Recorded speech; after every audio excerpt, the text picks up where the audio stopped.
contrary to how he's commonly depicted, Jesus was actually quite insulting at times. This is shocking for a lot of Christians to hear because our societal view of Jesus is incredibly warped. When we think of Jesus, we usually imagine a hippie who said, "Just be nice to each other." And those who are aware of the fact that he said insulting things think that he just reserved those words for exclusively high-up religious authorities and no one else.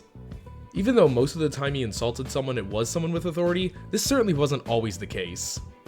Of course, I need to give a few disclaimers when making a video like this. Just because there are situations where language like this is appropriate, that doesn't mean you can just speak to people in an aggressive manner whenever you feel like it and justify it by saying, "Jesus talked the same way." Anger and rebukes always have to be within reason, and they always have to be under the control of prudence. If you let your emotions get the better of you and you feel compelled to say even a minor insult towards another person for no other reason than venting your frustration, then that is a sin and you should go to confession for it. I'm not saying that I'm perfect in this respect, I just feel obligated to state the church's moral teaching on this matter. But with all of this out of the way, let's look at some of Jesus' best insults.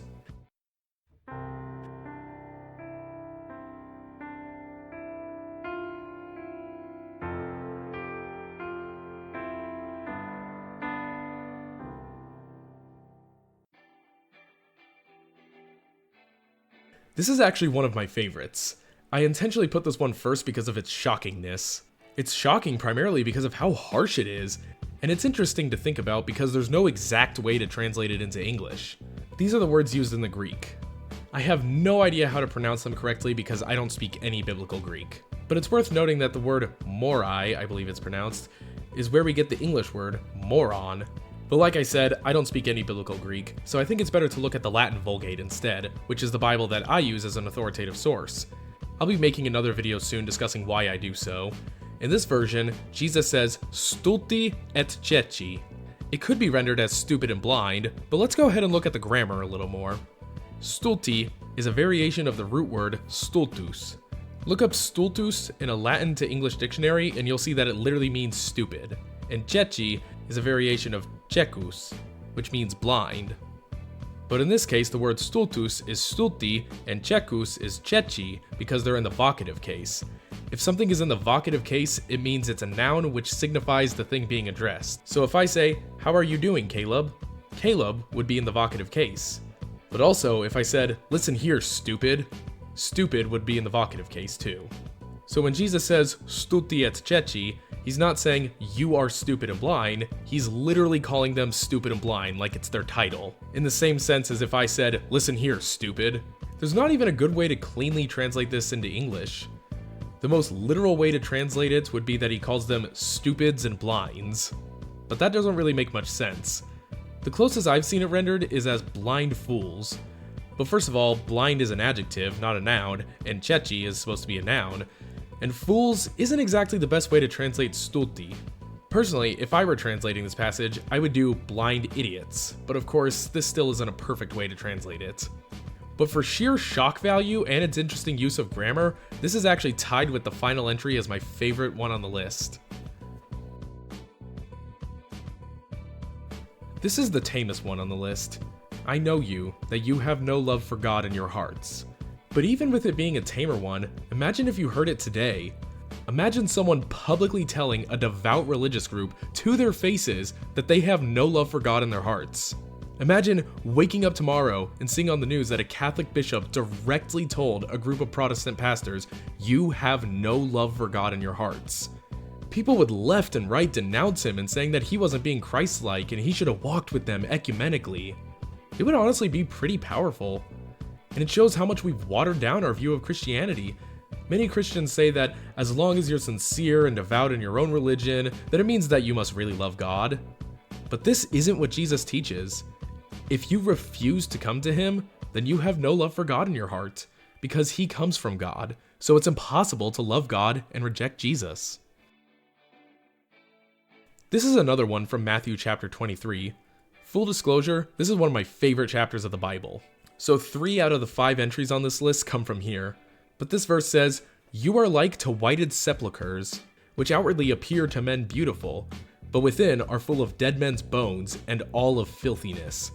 So you also outwardly indeed appear to men just, but inwardly you are full of hypocrisy and iniquity. This is a powerful image. On the outside, they looked as if they practiced the law. They would stand on street corners and pray very loudly with no shame. They would fast for long periods of time and follow the law to the smallest detail. But on the inside, they were actually completely vile and filthy. Everything they did was an empty show. They would say their prayers publicly because they liked the attention they got from it. They would follow the smallest and sometimes entirely invented details of the law because they thought they seemed holier than everyone else by doing it. As if they took the law more seriously than those who didn't follow the prescriptions that they interpolated. These things made them seem beautiful and holy, but were actually just a mask for their pride and greed. They didn't preach or practice the law of God. They preached a law that they invented in order to elevate themselves through observance of minor details. And in this way, they were full of dead man's bones and of all filthiness. And here we have Matthew chapter 23 verse 33. You serpents, generation of vipers, how will you flee from the judgment of hell? This is a very graphic image which is repeated enough times that it doesn't really have an effect now. But really try to visualize it. Imagine an entire slithering pile of snakes. Isn't that an unnerving image? Personally, I feel physically tense just looking at a video of it. There's something repulsive about the sight of a group of snakes all clumped together, and it also makes sense why he calls them this. Of course, as we all know, snakes are poisonous. And so too are the Pharisees. Jesus tells us that when the Pharisees convert someone, they make them twice as much a son of hell. They're poisonous on the inside and they spread their poison to others. Also, in my research, I came across another meaning which the text has. When he says, how will you flee from the judgment of hell? He's referencing the fact that whenever there's a brood of snakes in a field where the stubble's about to be burned, many times the snakes actually didn't make it out and they would be burned with the rest of the stubble. It's a pretty interesting image to think about.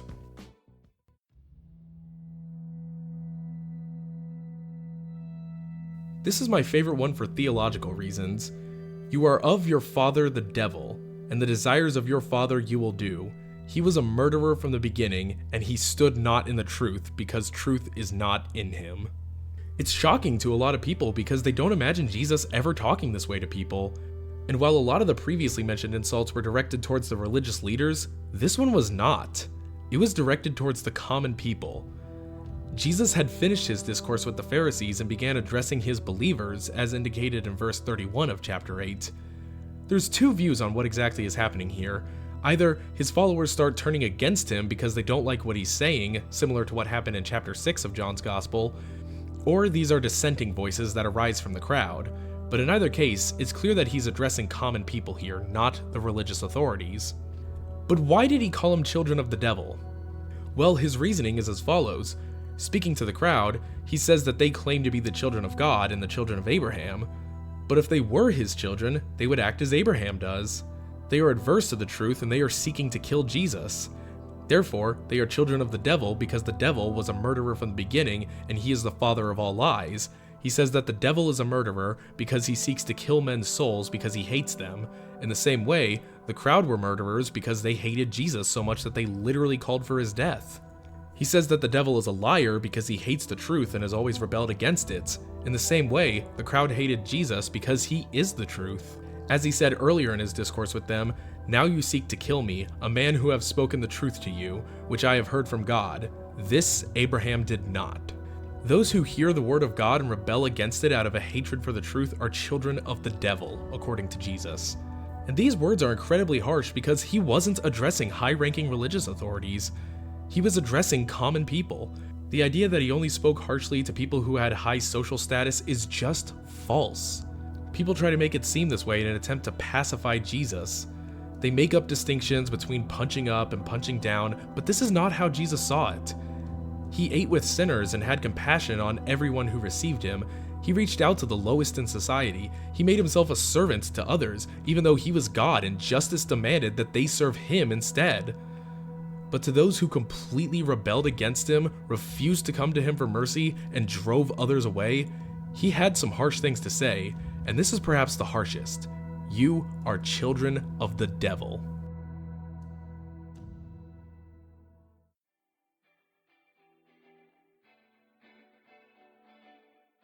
Again, don't use any of these as justification for needlessly insulting someone. There are times when insults are appropriate, but insulting someone purely because you have anger inside of you that you want to take out on another person is a sin.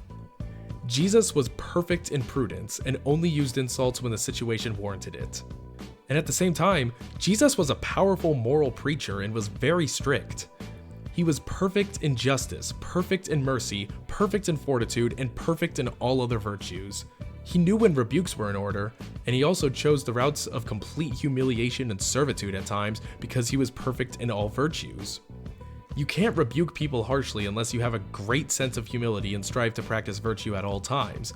Again, I'm not saying I'm perfect in this respect and that I never need to go to confession. I'm just letting people know about the spiritual pitfalls that go along with rebukes, because it's important to bring up while addressing this topic. Giving harsh rebukes while you yourself don't practice humility is a form of justified wrath. Well anyways, that's gonna do it for me today, guys. Thank you so much for watching. I have tons of other videos and some great stuff in the works right now that's gonna be coming out real soon. So if you like what you've seen, please be sure to check out the other content on my channel and make sure to subscribe. But until next time, God bless you all.